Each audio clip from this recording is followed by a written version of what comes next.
Hi everyone, Brian here, wishing you a great Friday and a wonderful weekend ahead. We at Church of Our Savior, like I imagine is true for everyone else around the Chicagoland area, are still reeling from the news of Highland Park this past Monday. Of course, we've received the news of mass shootings from all over the country, from every quarter of this nation, every kind of community, shootings occurring in all sorts of places.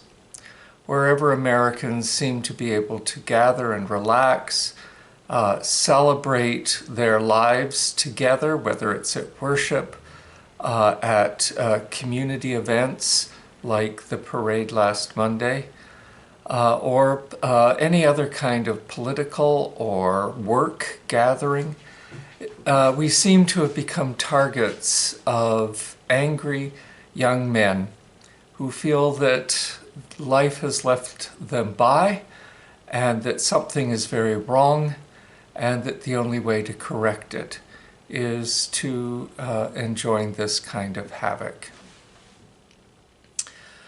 For us in the church, the only response to this, as always, has to be re-entering the peace of Christ, which passes all understanding.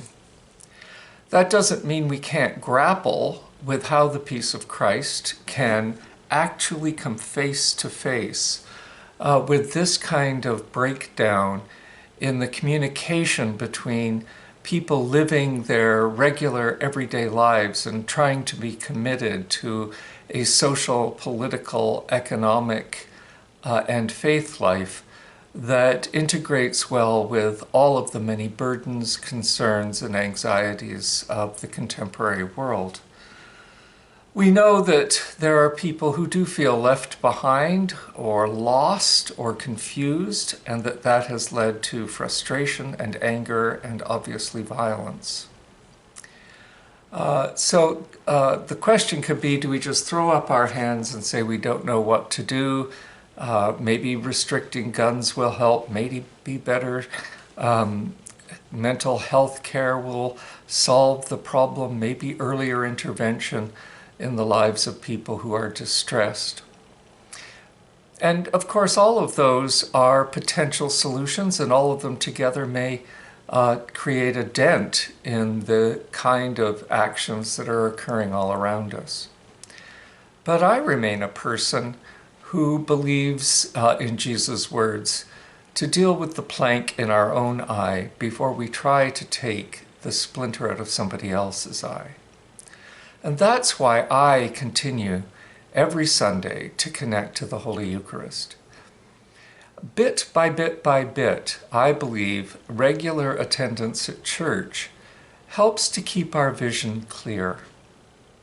So, far away from all of the hyperactivity and the media attention, the drama of the courtroom, and of course, the tragedy and grief of the people everywhere in the United States, but particularly this week, those who grieve the several mass shootings that have occurred since last Friday, and particularly the one close to home for us.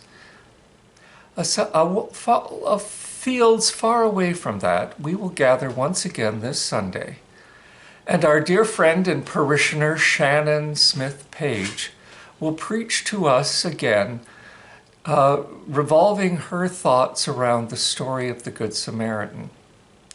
Quietly, prayerfully, and in our sacred space, Shannon will, through word and the liturgy, through sacrament, bring us back to the peace of Christ that is difficult to explain, but which in fact transforms human beings.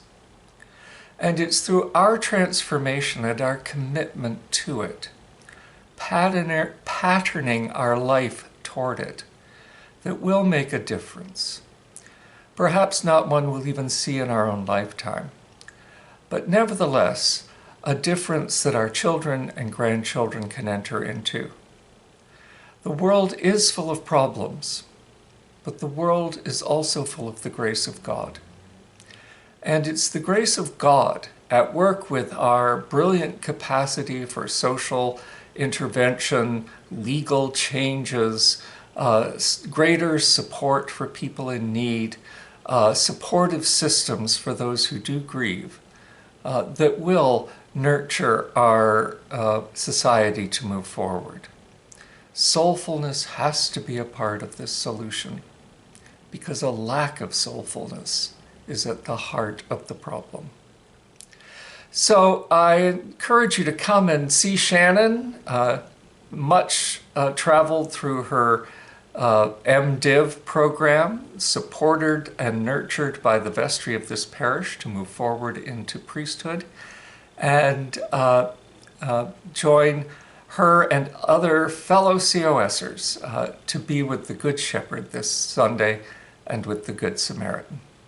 Take care and God bless.